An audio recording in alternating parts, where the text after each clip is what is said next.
வணக்கம். எல்லாருக்கும் நமஸ்காரம். சர்வம் ஸ்ரீ கிருஷ்ணார்ப்பணம்.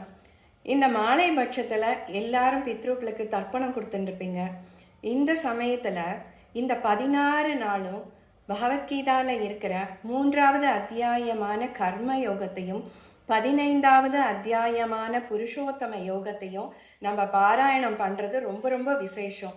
பகவத்கீதா முழுசுமே பண்ணலாம், பாகவதத்திலேருந்து ஸ்லோகங்கள் பாராயணம் பண்ணலாம், அதுக்கப்புறம் ராமாயணத்துலேருந்து பாராயணம் பண்ணலாம். ஆனால் எல்லாமே பண்ண முடியலன்னா கூட இந்த 3வது அத்தியாயத்தையும் 15வது அத்தியாயத்தையும் பாராயணம் பண்ணுறது ரொம்ப விசேஷம். அதனால் இப்போ நான் அதை பாராயணம் பண்ணலான் இருக்கேன். நீங்கள் யாருக்கு தெரியுமோ புக்கை வச்சு, பகவத்கீதா புக்கை வச்சு பாராயணம் பண்ணலாம்.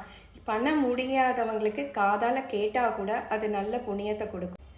என்னோடய சேனலை சப்ஸ்கிரைப் பண்ணி பெல் பட்டன் கிளிக் பண்ணி வச்சுட்டேன்னா அடுத்தடுத்து வர வீடியோஸ் உங்களுக்கு பார்க்க முடியும். ஓம் ஸ்ரீ பரமாத்மனே நமஹ. அத கிருத்தியோத்யாயः கர்மயோகः. அர்ஜுன உவாச்ச ஜாயசி சேத் கர்மணஸ்தே மத புத்திர்ஜனார்தன தத்கிம் கர்மணி கோரே மாம் நியோஜயசி கேசவ व्यामिश्रेणेव वाक्येन बुद्धिं मोहयसीव मे तदेकं वद निश्चित्य येन श्रेयोऽहमाप्नुयाम्. श्रीभगवानुवाच लोकेऽस्मिन् द्विविधा निष्ठा पुरा प्रोक्ता मया नघ. ज्ञानयोगेन साङ्ख्यानां कर्मयोगेन योगिनां न कर्मणामनारम्भान् नैष्कर्म्यं पुरुषोऽश्नुते न च सन्न्यसनादेव सिद्धिं समधिगच्छति. न हि कश्चित् क्षणमपि जातु तिष्ठत्य कर्मकृत् कार्यते ह्यवशः कर्म सर्वः प्रकृतिजैर्गुणैः. कर्मेन्द्रियाणि संयम्य य आस्ते मनसा स्मरन् इन्द्रियार्थान् विमूढात्मा मिथ्याचारः स उच्यते. यस्त्विन्द्रियाणि मनसा नियम्यारभतेऽर्जुन कर्मेन्द्रियैः कर्मयोगम् असक्तः स विशिष्यते. नियतं कुरु कर्म त्वं कर्म ज्यायो ह्यकर्मणः शरीरयात्रापि च ते न प्रसिद्ध्येत कर्मणः. यज्ञार्थान् कर्मणोऽन्यत्र लोकोऽयं कर्मबन्धनः तदर्थं कर्म कौन्तेय मुक्तः सङ्गः समाचर. सह यज्ञाः प्रजा सृष्ट्वा पुरोवाच प्रजापतिः अनेन प्रसविष्यत्वं एष वोऽस्विष्टकामधुक्. देवान् भावयतानेन ते देवा भावयन्तु वः परस्परं भावयन्तः श्रेयः परमवाप्स्यत. इष्टान् भोगान् हि वो देवा दास्यन्ते यज्ञभाविताः दैर्दत्तानप्रदायैभ्यो यो भुङ्क्तेस्तेन एव सः. यज्ञशिष्टाशिनः सन्तो मुच्यन्ते सर्वकिल्बिषैः भुञ्जते ते त्वघं पापा ये पचन्त्यात्मकारणात्. अन्नाद् भवन्ति भूतानि पर्जन्यादन्नसम्भवः. यज्ञाद् भवति पर्जन्यो यज्ञः कर्म समुद्भवः. कर्म ब्रह्मोद्भवं विद्धि ब्रह्माक्षरसमुद्भवं. तस्मात् सर्वगतं ब्रह्म नित्यं यज्ञे प्रतिष्ठितं. एवं प्रवर्तितं चक्रं नानुवर्तयतीह यः. अघायुरिन्द्रियारामो मोघं पार्थः स जीवति. यस्वात्मरतिरेव स्यात् आत्मतृप्तश्च मानवः आत्मन्येव च सन्तुष्टस्तस्य कार्यं न विद्यते.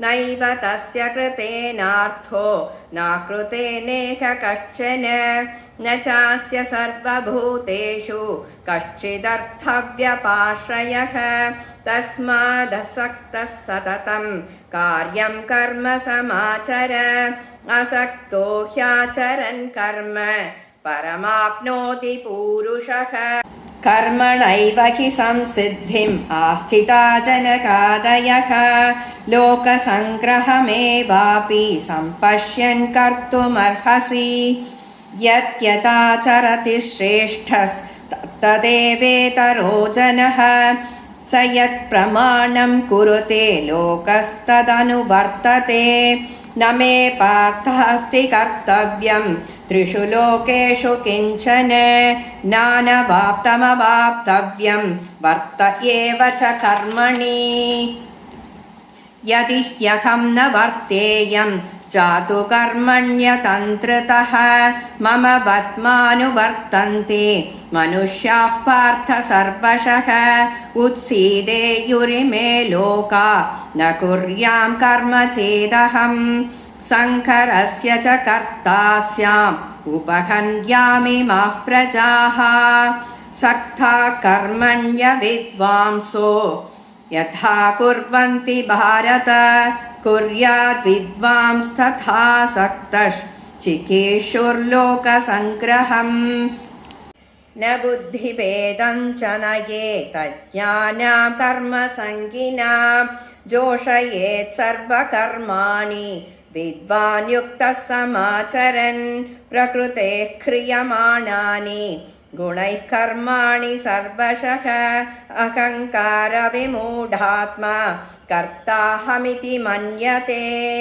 तत्त्ववित्तु महाबाहो गुणकर्मविभागयोः गुणा गुणेषु वर्तन्त इति मत्वा न सज्जते प्रकृतेर्गुणसम्मूढाः सज्जन्ते गुणकर्मसु तान् कृत्स्नविदो मन्दान् कृत्स्नविन्न विचालयेत् मयि सर्वाणि कर्माणि हन्यस्यात्यात्मचेतसा निराशीर्निर्ममो भूत्वा युध्यस्व विगतज्वरः ये मे मदमिदं नित्यम् अनुतिष्ठन्ति मानवाः श्रद्धावन्तो न सूयन्तो मुच्यन्ते तेऽपि कर्मभिः ये त्वेदप्यसूयन्तो नानुतिष्ठन्ति मे मतं सर्वज्ञानविमूढांस्तां विद्धि नष्टान चेतसः सदृशं चेष्टते स्वस्याः प्रकृतेर्ज्ञानवानपि प्रकृतिं याति भूतानि निग्रहः किं करिष्यति इन्द्रियस्येन्द्रियस्यार्थे रागद्वेषौ व्यवस्थितौ तयोर्न वशमागच्छेत् तौ ह्यस्य परिपन्थिनौ श्रेयान् स्वधर्मो विगुणः परधर्मात् स्वनुष्ठितात् स्वधर्मे निधनं श्रेयः परधर्मो भयावहः अर्जुन उवाच अथ केन प्रयुक्तोऽयं पापं चरति पूरुषः अनिच्छन्नपि वाष्णेय बलादिव नियोजितः श्रीभगवानुवाच काम एष क्रोध एष रजोगुणसमुद्भवः महाशनो महापाप्मा विद्येनमिह वैरिणं धूमेनाव्रियते वह्निर्यथा दर्शो मलेन च यथोल्बेनावृतो गर्भस्तथा तेनेदमावृतम् आवृतं ज्ञानमेतेन ज्ञानिनो नित्यवैरिणा कामरूपेण कौन्तेय दुष्पूरेणानलेन च इन्द्रियाणि मनो बुद्धिरस्याधिष्ठानमुच्यते एतैर्विमोहयत्येष ज्ञानमावृत्य देहिनं तस्मात् त्वमिन्द्रियाण्यादौ नियम्य भरतर्षभ पाप्मानं प्रजहिह्येनं ज्ञानविज्ञाननाशनम् इन्द्रियाणि पराण्याहुरिन्द्रियेभ्यः परं मनः मनसस्तु परा बुद्धिर्यो बुद्धिः परतस्तु सः एवं बुद्धिः परं बुद्ध्वा संस्तभ्यात्मानमात्मना जहि शत्रुं महाबाहो कामरूपं दुरासदम् ॐ तत्सदिति श्रीमद्भगवद्गीतासु उपनिषत्सु ब्रह्मविद्यायां योगशास्त्रे श्रीकृष्णार्जुनसंवादे कर्मयोगो नाम तृतीयोऽध्यायः। ॐ श्री परमात्मने नमः। अथ पञ्चदशोऽध्यायः पुरुषोत्तमयोगः। श्रीभगवानुवाच ऊर्ध्वमूलमधः शाखम् अश्वत्थं प्राहुरव्ययम् छन्दांसि यस्य पर्णानि यस्तं वेद स वेदवित् अधश्चोर्ध्वं प्रकृतास्तस्य शाखा गुणप्रवृद्धा विषयप्रबालाः अधश्च मूलान्यनुसन्ततानि कर्मानुबन्धीनि मनुष्यलोके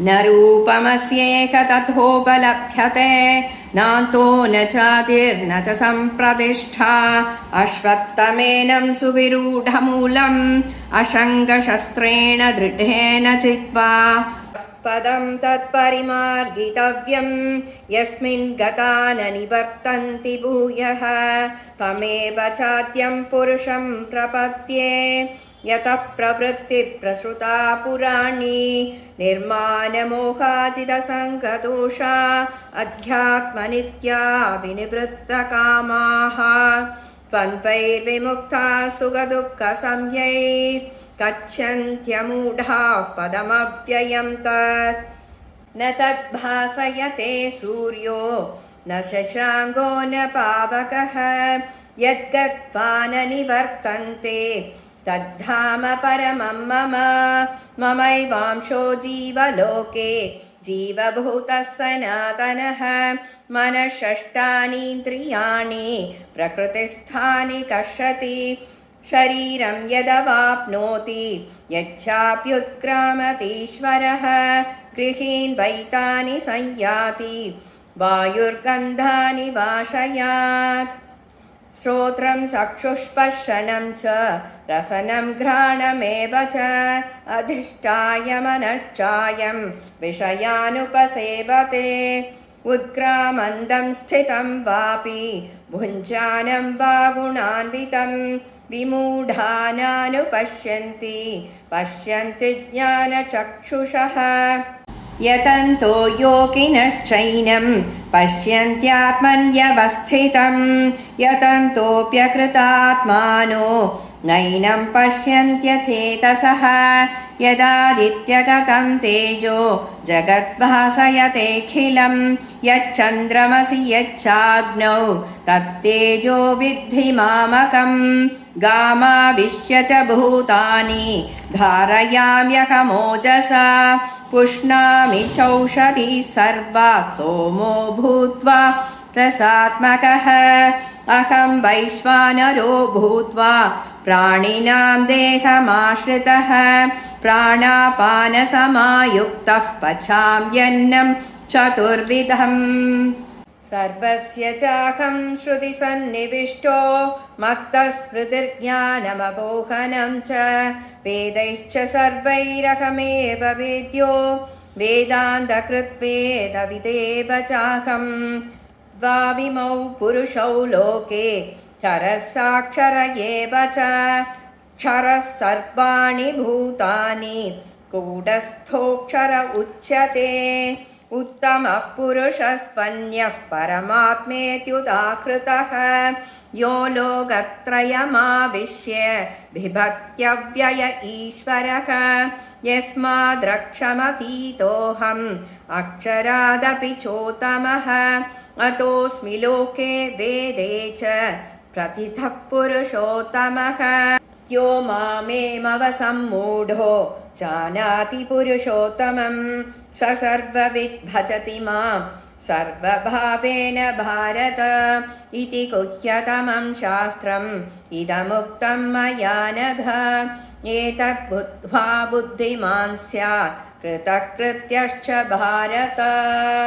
ॐ तत्सदिति श्रीमद्भगवद्गीतासु उपनिषत्सु ब्रह्मविद्यायां योगशास्त्रे श्रीकृष्णार्जुनसंवादे पुरुषोत्तमयोगो नाम पञ्चदशोऽध्यायः। ॐ श्रीकृष्णार्पणमस्तु।